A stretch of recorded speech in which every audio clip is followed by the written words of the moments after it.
मित्रांनो, थोडंसं थांबता का? कारण जर तुमचे केस खूप जास्त गळत असतील, पातळ झालेले असतील आणि कोणताही उपाय तुमच्या केसांवरती काम करत नसेल, तर आज मी तुम्हाला असा एक घरगुती उपाय सांगणार आहे, जो हजारो लोकांनी वापरून देखील पाहिलेला आहे आणि त्यांचा फरक पाहून तुम्ही देखील आश्चर्यचकित व्हाल. जर तुमचे केस गळत असतील, केसांना फाटे वगैरे फुटलेले असतील किंवा मग केस खूप जास्त कोरडे आणि रफ झालेले असतील, तर फक्त एकदा हा व्हिडिओ तुम्ही शेवटपर्यंत नक्की बघा आणि त्यानंतर सलग 7 दिवस आपली ही रेमेडी तुम्ही ट्राय करून बघा. तुम्हाला अगदी 100 नाही तर 101% तुमच्या केसांवरती रिझल्ट पाहायला मिळतील. चला तर मग वेळ न घालवता आता आपण आपल्या रेमेडीला सुरुवात करूया. पण त्या अगोदर जर तुम्ही चॅनलवरती नवीन असाल तर लगेचच चॅनलला सबस्क्राईब करा, व्हिडिओला एक लाईक करा आणि त्यासोबतच तुम्ही आपला हा व्हिडिओ कोणत्या गावामधून किंवा मग कोणत्या शहरामधून पाहताय कमेंटमध्ये सांगायला अजिबात विसरू नका. तर बघा, आपली ही रेमेडी बनवण्यासाठी सगळ्यात पहिल्यांदा एक स्टीलचं भांडं मी घेतलेलं आहे. तुमच्याकडे जे कोणतं भांडं असेल ते घेऊ शकता, फक्त ॲल्युमिनियमच्या भांड्याचा वापर अजिबात करू नका. त्यानंतर याच्यामध्ये साधारणतः 1 ग्लास एवढं फिल्टर केलेलं पाणी आपल्याला घालायचं आहे आणि जे सिरम आपलं तयार होणार आहे ते आपल्या केसांना अगदी सिल्की, सॉफ्ट आणि स्मूथ बनवण्यासाठी खूप जास्त उपयोगी ठरणार आहे. त्यानंतर हे पाणी आपल्याला गरम होण्यासाठी ठेवायचं आहे आणि पुढचा घटक इथं आपल्याला घ्यायचा आहे तो म्हणजे मेथीदाणे. कारण बघा, मेथी दाण्यांमध्ये निकोटिक ऍसिड आणि लिसेथिन असतं, जे आपल्या केसांच्या मुळांना मजबूत बनवतं आणि त्यासोबतच मेथी दाण्यांमध्ये आयर्न, प्रोटीन आणि फॉलिक ऍसिड असतं, जे नवीन केसांच्या वाढीसाठी आपल्याला मदत करत असतं. जर तुमचे केस मधूनच तुटत असतील किंवा मग नवीन केस येत नसतील तर फक्त एकदा तुम्ही हे सिरम नक्की ट्राय करून बघा. तुमच्या देखील डोक्यावरती नवीन केस यायला सुरुवात होईल, केसांमधील कोंडा कमी होईल आणि त्यासोबतच केस अगदी सिल्की, सॉफ्ट आणि स्मूथ होण्यासाठी मदत होईल. बघा, त्यासाठी आपल्याला जास्त नाही तर फक्त 1 ते 1.5 चमचा एवढ्याच मेथीदाण्यांचा वापर आपल्या या रेमेडीमध्ये करायचा आहे आणि तुम्ही तुमच्या केसांच्या लांबीनुसार इथं मेथीदाण्यांचं प्रमाण कमी किंवा जास्त देखील नक्कीच करू शकता.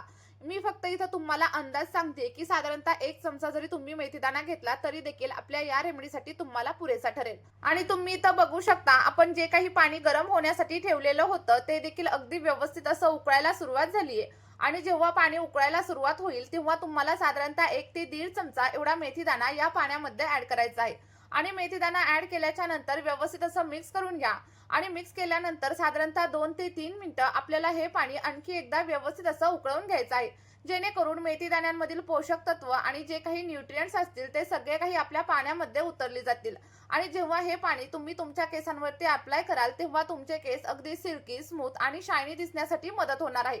सोबतच कोंड्याची समस्या देखील अगदी 2 ते 3 वापरांमध्येच कमी झालेली तुम्हाला पाहायला मिळेल. त्यानंतर आपण याच्यामध्ये पुढचा घटक ऍड करणार आहोत आणि ते म्हणजे आळशीच्या बिया. बघा, काही लोक याला जवस म्हणतात, काही लोक फ्लॅक्सीड्स म्हणतात, पण या आपल्या केसांवरती खूप अमेझिंग असं वर्क करत असतात. कारण बघा, जवसामध्ये ओमेगा 3 फॅटी ऍसिड्स असतं, जे आपल्या टाळूमधील म्हणजे स्कॅल्पमधील रक्ताभिसरण वाढवतं आणि त्यामुळे केसांची मुळं अगदी मजबूत होण्यासाठी मदत होत असते. सोबतच आपली केस गळती देखील नियंत्रणात येण्यासाठी हेल्प होते. बघा, आळशीच्या बिया या आपल्या केसांमध्ये नैसर्गिक चमक आणण्यासाठी मदत करतात, कारण यामध्ये व्हिटॅमिन बी देखील असतं आणि त्यामुळे तुमचे केस जर निर्जीव झालेले असतील, कोरडे झालेले असतील तर ते देखील नैसर्गिक पद्धतीने सिल्की, स्मूथ आणि शायनी होण्यासाठी सुरुवात होत असते. आपल्याला साधारणतः 1 चमचा एवढ्या जवसाच्या बिया या पाण्यामध्ये ऍड करायच्या आहेत आणि बघा, जवसामध्ये अँटीऑक्सिडंट देखील भरपूर प्रमाणात असतात, त्यामुळे आपल्या केसांची मुळं मजबूत होतात आणि जर तुम्हाला स्प्लिट एंडची वगैरे समस्या असेल ना तर ती देखील हळूहळू कमी होण्यासाठी हेल्प होत असते. बघा, 1 चमचा एवढ्या जवसाच्या बिया मी याच्यामध्ये ऍड केलेल्या आहेत आणि त्यानंतर सगळं काही पाणी आपल्याला आणखी एकदा व्यवस्थित असं मिक्स करायचं आहे आणि 1 ते 2 मिनिटांसाठी, जसं की मी तुम्हाला पहिल्यांदा सांगितले सेम त्याच प्रकारे बॉईल करून घ्यायचं आहे आणि व्यवस्थित असं बॉईल झाल्यानंतर आपलं जे पाणी आहे ना ते तुम्हाला थोडंसं चिकट झालेलं दिसेल, कारण आपल्या जवसामधील जे काही तेल आहे किंवा जे काही पोषक घटक आहेत ते हळूहळू पाण्यामध्ये उतरायला सुरुवात झालेली तुम्हाला इथं पाहायला मिळेल. त्यानंतर बघा, पुढे आणखी एक महत्त्वाचा असा घटक आपल्याला याच्यामध्ये ऍड करायचा आहे आणि ते म्हणजे लवंगा.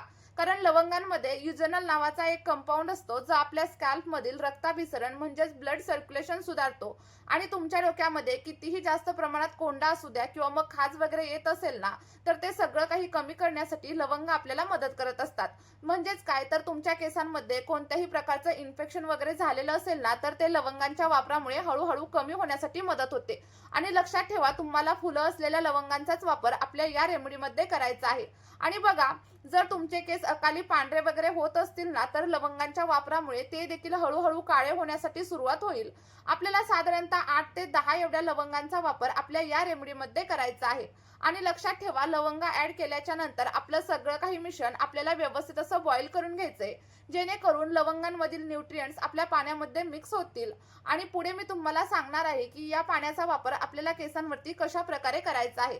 पण त्या अगोदर तुम्हाला एक छोटीशी विनंती आहे, जर तुम्ही आपल्या चॅनलवरती नवीन असाल तर लगेचच चॅनलला सबस्क्राईब करा आणि व्हिडिओ तुम्हाला थोडा जरी आवडला असेल तर व्हिडिओला एक लाईक केल्याशिवाय अजिबात जाऊ नका. सोबतच तुम्ही आपला हा व्हिडिओ कुठून पाहताय मला कमेंटमध्ये नक्की सांगा. बघा, तुम्ही इथं बघू शकता आपल्या पाण्याचा कलर हळूहळू चेंज झालेला तुम्हाला दिसत असेल. आणि आता तुमच्या मनामध्ये एक प्रश्न येत असेल की हे सिरम नक्की किती वेळ उकळायचं. तर बघा, साधारणतः 10 ते 12 मिनिटं अगदी मीडियम फ्लेमवरती किंवा मग लो फ्लेमवरती तुम्हाला सगळं काही मिश्रण उकळवून घ्यायचं आहे, जेणेकरून यामधील आपला जो काही मेथीदाणा आहे सोबतच जवस आहे ते व्यवस्थित शिजले पाहिजेत आणि अळशीच्या बियांमधील म्हणजे जवसामधील जे काही तेल आहे ते आपल्या या पाण्यामध्ये उतरलं पाहिजे. तुम्ही इथं बघू शकता आपलं सगळं काही पाणी अगदी व्यवस्थित असं बॉईल झालेलं आहे आणि आपण 1 ग्लास पाणी घेतलेलं होतं त्याच्या अर्ध पाणी इथं शिल्लक राहिलेलं आहे. या लेवलला आता तुम्हाला काय करायचंय, व्यवस्थित हलवून घ्यायचं आणि त्यानंतर गॅसची फ्लेम पूर्णपणे बंद करायची. बघा, गॅसची फ्लेम बंद केल्यानंतर आपल्याला हे सिरम आता थंड वगैरे करण्यासाठी अजिबात ठेवायचं नाहीये, कारण आपण हे सिरम बनवण्यासाठी अळशीच्या बियांचा म्हणजे जवसाचा वापर केलाय. आणि जर तुम्ही हे सिरम थंड होण्यासाठी ठेवलं तर त्यानंतर तुम्हाला ते गाळता वगैरे अजिबात येणार नाहीये. त्यामुळे मी सांगितल्याप्रमाणेच हे सिरम तुम्हाला गरम असतानाच एखाद्या बाउलमध्ये व्यवस्थित असं गाळून घ्यायचंय. आणि गाळण्यासाठी तुम्ही एखाद्या कॉटनच्या कापडाचा वापर करू शकता किंवा मग माझ्यासारखं तुम्ही एखाद्या गाळणीच्या साह्याने देखील सिरम गरम असतानाच गाळून घेऊ शकता. फक्त एक गोष्ट लक्षात ठेवायची, सिरम पूर्णपणे थंड करायचं आणि त्यानंतरच केसांवरती अप्लाय करायचं. कारण बघा, जेव्हा आपण गरम गोष्टींचा वापर आपल्या केसांवरती करत असतो तेव्हा आपले केस आणखी जास्त ड्राय होऊ शकतात, फ्रिझी होऊ शकतात आणि त्यासोबतच तुम्हाला स्प्लिट एंडची वगैरे समस्या देखील जाणवायला लागू शकते. त्यामुळे तुम्हाला मी सांगितलेली पद्धत नक्की फॉलो करायची आहे. तर काय करायचं, हे सिरम पूर्ण थंड करायचं आणि त्यानंतरच केसांवरती अप्लाय करायचं. बघा, आता हे जे काही सिरम तयार झाले हे तुम्ही असं देखील तुमच्या केसांवरती नक्कीच अप्लाय करू शकता. किंवा मग जर तुम्हाला ड्राय आणि फ्रिझी हेअरची समस्या असेल तर पुढे आणखी एक महत्त्वाचा असा घटक आपण याच्यामध्ये ऍड करणार आहे. बघा, आता या सिरम मध्ये आपल्याला साधारणतः 1 ते 1.5 चमचा एवढ्या ॲलोवेरा जेलचा वापर करायचा आहे. जर तुमच्या घरी ॲलोवेराचं प्लांट वगैरे असेल ना तर तुम्ही फ्रेश ॲलोवेरा जेलचा वापर केला तरी देखील चालेल. आणि जर तुमच्याकडे फ्रेश ॲलोवेरा जेल नसेल तर माझ्यासारखं तुम्ही मार्केटमधील ॲलोवेरा जेलचा वापर देखील नक्कीच करू शकता.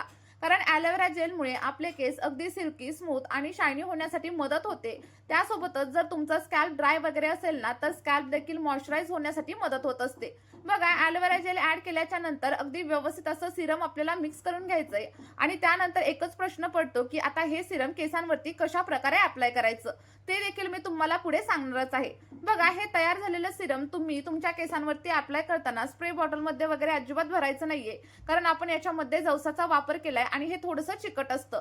त्यामुळे तुम्हाला तुमच्या बोटांच्या साह्याने किंवा मग एखाद्या कापसाच्या बॉलच्या साह्याने हे सिरम केसांच्या मुळांवरती आणि त्यासोबतच केसांच्या संपूर्ण लेंथवरती अप्लाय करायचं आहे. अप्लाय केल्याच्या नंतर मी जसं तुम्हाला सांगते की 2 ते 3 मिनिटांसाठी अगदी हलक्या हाताने मसाज करा आणि त्यानंतर कमीत कमी 2 तास हे सिरम तुम्हाला केसांवरती असंच ठेवायचं आहे. आणि 2 तासांनंतर एखाद्या केमिकल फ्री शॅम्पूने तुम्ही नक्कीच हेअर वॉश करू शकता.